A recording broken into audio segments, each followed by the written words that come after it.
नमस्कार दोस्तों, आपका स्वागत है। आज हम जो बात करने वाले हैं दोस्तों, जिस केस की वो एक सच्ची कहानी है और ये जिस लड़की की कहानी है उसका नाम है जेस्सी। वो हमसे ये कहती है 2005 की ये घटना है। वो एक रास्ते से मतलब शाम को 8 साढ़े 8 बजे के बीच ऐसे मतलब शाम को रास्ते से जा रही थी और ऐसे वक्त में वहाँ पे अंधेरा था और वहाँ पर एक इंसान ने उस पर हमला किया और मतलब 2 मिनट में ऐसी कुछ चीज़ें हो गई कि वो समझ ही नहीं पाई कि आखिर उसके साथ क्या हो रहा है। एक इंसान ने मतलब चाकू से उस पर हमला किया और वो वहाँ पर मतलब उसके पास जो भी सामान था वो चुराने की कोशिश कर रहा था। और वो ये कहती है कि वो चाकू का हमला होने के बाद मुझे बहुत ज़्यादा दर्द हुआ और वहाँ से किसी तरीके से उसको नहीं जम रहा था भागने, लेकिन फिर भी वो ज़ोर ज़ोर से चिल्ला रही थी और भागने की कोशिश कर रही थी। और बाद में वो ये कहती है कि मेरे मतलब आंखों के सामने पूरी तरीके से अंधेरा छा गया और उसको पता ही नहीं चला कि आखिर उसके साथ क्या हो रहा है। और वो ये कहती है कि मैं नीचे मतलब गिर गई।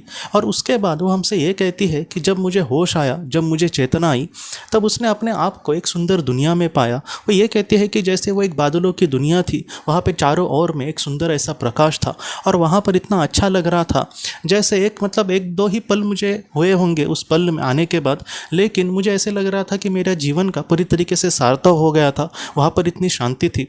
पृथ्वी पर हमारे सपने पूरा होने के बाद जो हमें खुशी मिलती है उससे भी बहुत ज़्यादा खुशी वहाँ पर मुझे मिल रही थी। और वहाँ पर कुछ मुझे ऐसे मतलब मैसेजेस मिले, कुछ ऐसे संदेश मिले कि ये जो दुनिया है वो जिन्होंने बनाई है, वो जो सर्वशक्तिमान ईश्वर है, उसकी जो कृपा है वो हमेशा तुम पर ऐसे ही बनी रहेगी। जीवन जो है पृथ्वी का वो बहुत बार संघर्षमय होता है, दुखमय होता है, लेकिन इन सारी बातों को लेकर तुम्हें चिंता नहीं करनी। तुम हमेशा एक अच्छे रास्ते पर बढ़ने की कोशिश करना, ईश्वर हमेशा तुम्हारे साथ है। तो इस तरीके से उसे कुछ मतलब मैसेज मिले और वो ये कहती है कि वो मैसेज इतने अच्छे थे और इतने मतलब प्रभावशाली थे और इतना मतलब उसमें सात्विकता थी। जैसे हमारी माँ वगैरह हमें कुछ हमारे भलाई के लिए कुछ कहती है, हमारे पिताजी हमारे भलाई के लिए हमें कुछ संदेश देते हैं, कुछ महत्वपूर्ण बातें कहते हैं, तो वैसे कुछ वो बातें थी। और बाद में जैसे हमसे ये कहती है कि उसको बहुत ही अच्छा लगा और उसके बाद वो हमसे ये कहती है कि बाद में उसने जब मतलब उसको चेतना आई, मतलब वो जो मतलब जब उसको ये सारे संदेश मिले थे, उसके बाद सारा वातावरण जो था वो धूमिल होता गया था।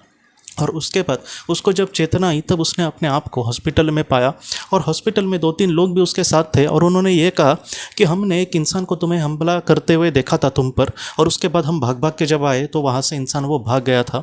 वो हमें मतलब बदकिस्मती से नहीं मिला, लेकिन अच्छा हुआ कि तुम बच गई। हमने तुरंत एम्बुलेंस को फ़ोन किया और अब वो मतलब जब अस्पताल में वो थी तब उसको होश आया था और उसका मतलब बहुत ही अच्छे से उस पर उपचार हुए और बाद में वो थोड़े दिनों के बाद ठीक हो गई दोस्तों।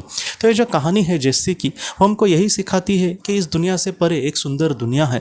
हो सकता है कि इंसान के रूप में हमारे जीवन में बहुत सारे दुख हो, लेकिन उस दुनिया में बहुत ही शांति से, बहुत ही समाधान से, बहुत ही अच्छे से हम रह सकेंगे। इस जीवन को, जो पृथ्वी का जीवन है, वो बहुत ज़्यादा संघर्षमय हो सकता है। इसमें हमारे सामने दुख आ सकते हैं, लेकिन इन सारी चीज़ों से हमें ज़्यादा दुखी नहीं होना, क्योंकि ये हमेशा के लिए नहीं रहने वाला। उस दुनिया में हमारी जो आत्मा है वो बहुत ही शांति से, बहुत ही समाधान से रहेगी अगर हमारे अच्छे कर्म हो तो। इसलिए जितना हो सके अच्छे कर्मों से हमें अपने जीवन में आगे बढ़ना होगा दोस्तों। तो दोस्तों, हम अपने अगले वीडियो में मिलते हैं। आप अपना, अपने परिवार का ख्याल रखना। आपका बहुत बहुत धन्यवाद।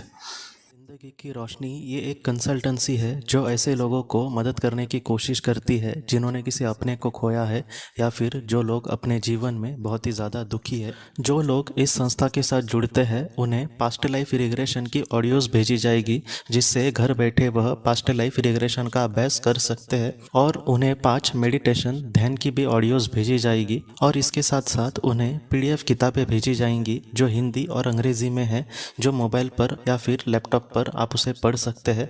और 10 ऑडियो बुक्स भी आपको भेजी जाएंगी।